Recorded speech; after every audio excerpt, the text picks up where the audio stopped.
In day 9, we're going to learn how Python reads structured data from a CSV file. This will become part of the data foundation for the application we're building.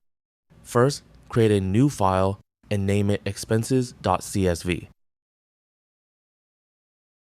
A CSV file stores data in rows and columns using commas. Our first row contains 2 column headers, category and amount.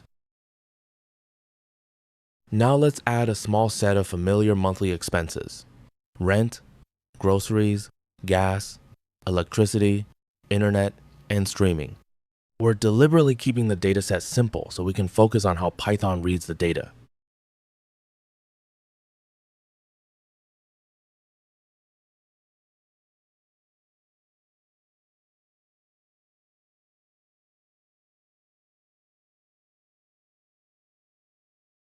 Next, create a second file called day09 csv.reader.py. The CSV file contains our data. The Python file contains the instructions that will process that data. We start by importing CSV. This module is already included with Python, so there is nothing extra to install. Next, we open expenses.csv in read mode. UTF-8 specifies the text encoding, and the variable named file gives our program access to the open CSV file.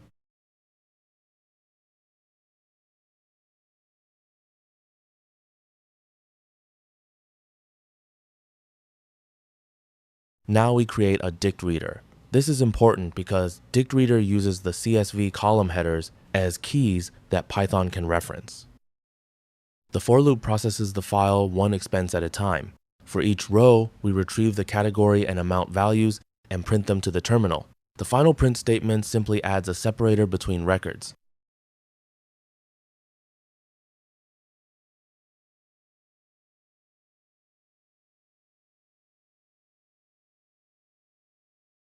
Save both files. Then open the terminal and run day09 csv.reader.py.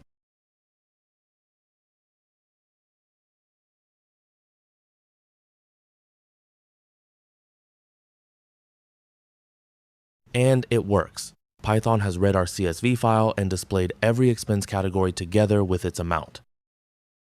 Let's review the important parts. Import CSV loads Python's built-in tools for working with CSV files. DictReader uses our column headers, category, and amount as keys. So row category retrieves values such as rent, while row amount retrieves the corresponding value such as 1500. We have now moved structured data from a CSV file into our Python program. This is our first simple data input pipeline. Before we finish day 9, here's a quick challenge to test what you learned. Add one more expense to our CSV file. Add phone as the category and 75 as the amount. But don't change any of our Python code.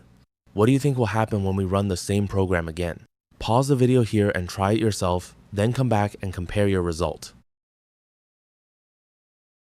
Now let's check the solution. Add phone, 75 to expenses.csv and save the file. We won't change our Python program at all. Run exactly the same program again. And now phone and 75 also appear in the output. We changed the data, but we didn't need to change the Python code. Our loop automatically processes every row in the CSV file. Day 9 complete. You now know how to create a CSV file, read it with Python, and process new records. In day 10, we'll learn a more powerful way to work with tabular data using pandas.